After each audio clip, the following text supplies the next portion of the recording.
Hello sewing friends, welcome back to my sewing room.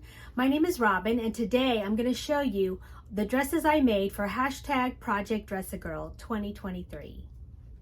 I'll show you the dresses and also I'll give a little tutorial on how I did the applique on the t-shirt part of the dress.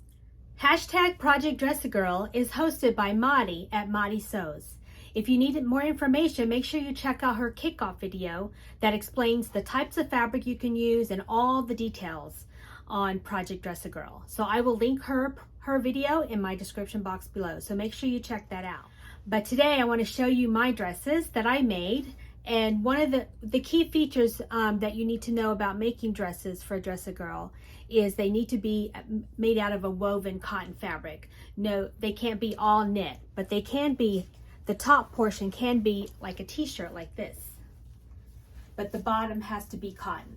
So I just took a t-shirt that I got from Joann's and I did a 4T and I did an applique heart to match the fabric below. And I added 2 patch pockets and I put my little label right here at the bottom at the hem. These are the newer ones, aren't they pretty? I love that they match. Pretty pink. So here's the first one I made. I just love this fabric with the bubbles. So pretty. I just fell in love with it. So that's the first one. And here's the second one. This one has like a little daisy pattern print on the bottom cotton fabric with little patch pockets. And I decided to do a little flower applique on this one to match the flowers in the skirt. And I added my little label at the bottom hem, and they have 2 little patch pockets. If you could see them, they blend in with the skirt, but here's the little patch pockets right here. Isn't that sweet? I just fell in love with these. So that's what I made. It's a tutorial on how I did the applique on the heart and the flower on the t-shirt part of the dress, and then next week I'll have a full tutorial on how I made the dress. So catch that next week. Bring out your little t-shirt top, and I'm going to use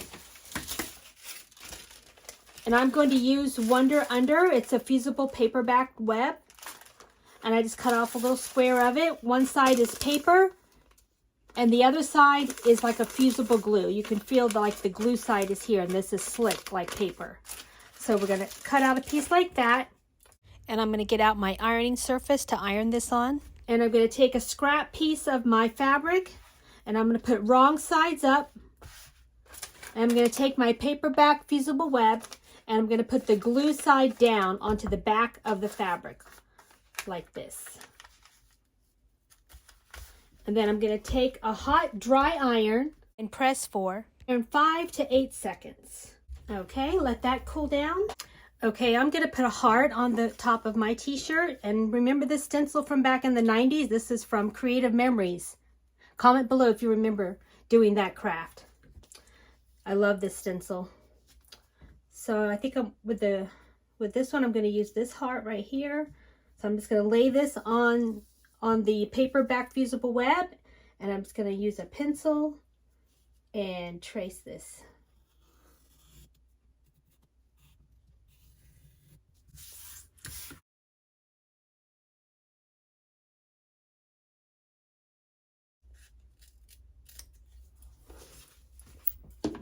Okay, and now I'm just going to take a pin to score this. So that'll help peel the paper back off, leaving the glue. Okay, now take your t-shirt and we're going to fold it in half to get the center. And that gives us the center. And then normally I would fold this in half, but I know exactly where the center is because it's the middle of the heart. I'm going to line that up. And remember, we're going to take off about 3/8 of an inch here seam, or anywhere from 3/8 to 1/2 inch seam will be here. So just to kind of know where I'm going to space it, because the skirt's going to take up some of that. I think that's right where I want it. Okay. And we're going to cover the applique with a pressing cloth and mist that with some water.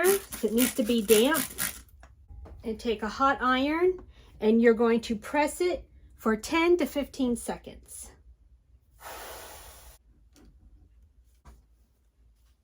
There we go.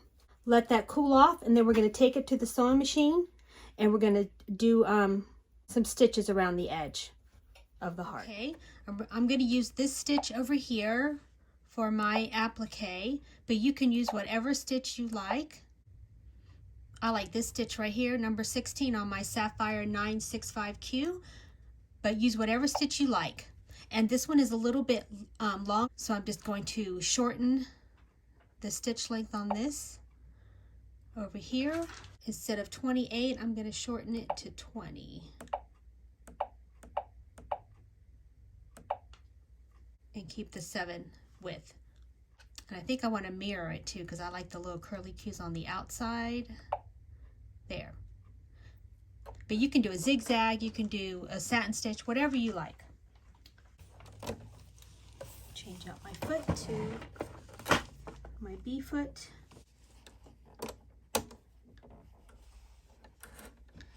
And I removed my tray so that I can easily fit the t-shirt up here to do my applique.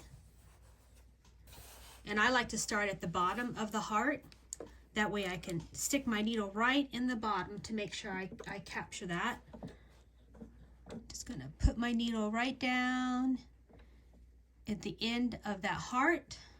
Put my presser foot down, and I'm going to line up that little red line in the center of my foot with the edge of my applique. And I'm gonna do needle stop down and just stitch all the way around the heart with a fixed stitch in the beginning or a back stitch.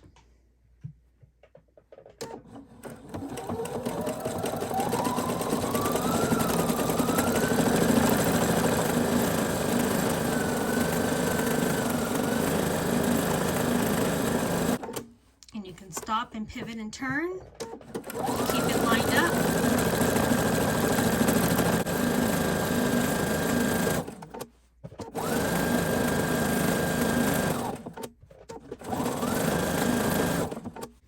Check to make sure none of your other fabric is getting in the way. And you're just guiding, you're not pushing or pulling on anything. Just let the machine do its work.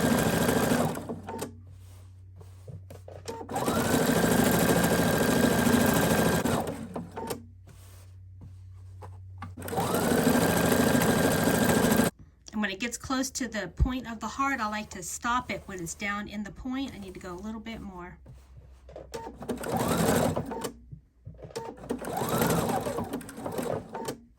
And then turn.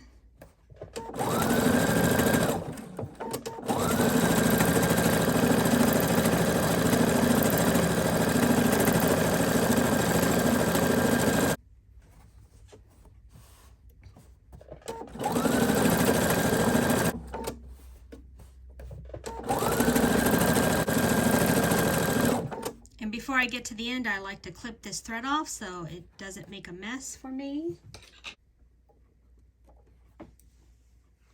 And underneath too. I don't like to clip the underneath too close, leave a little bit of a tail. And then finish off to the end.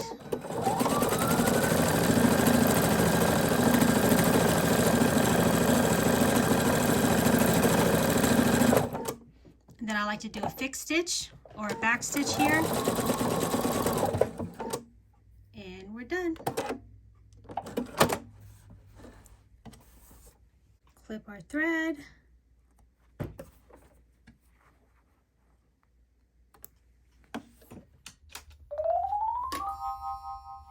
Okay, we finished sewing all the way around the heart. Isn't that pretty? I love that stitch because it gives it that like lacy effect around the edges, very girly. And make sure when you make your dress that you tag Maudie on Instagram at Maudie Sews for Curves. And if you don't have an Instagram, you can email her, which is in her description box of her kickoff video. Just email her the total number of dresses you made, and that way they'll be sure to be counted. And make sure when you're making your dresses that you only use fabric ties as a closure, or just do a pop over or a slip over dress, because they can't have any type of fasteners, like no zippers, no snaps, no buttons, things like that. So make sure you watch Monty's video so you get all the details on the fabrics and things like that. So I hope you can join me in making some dresses for these girls around the world, and including the United States too. Also posting a video today about Project Dress a Girl is Antoinette with Sewing Up a Storm. I will link her video in my description box, so make sure you check out her channel too. And tomorrow for Project Dress a Girl, make sure you tune in to see Yvette at Blossom Sandwich. I'll link her channel below so you can find her on video tomorrow. So if you have any other questions, make sure you check out Monty's video, her kickoff video. I will link that also in my description box below. So check that out, and I hope you can join me in making dresses for Project Dress a Girl 2023. Thank you so much for joining me today. Have a so blessed day. Bye for now.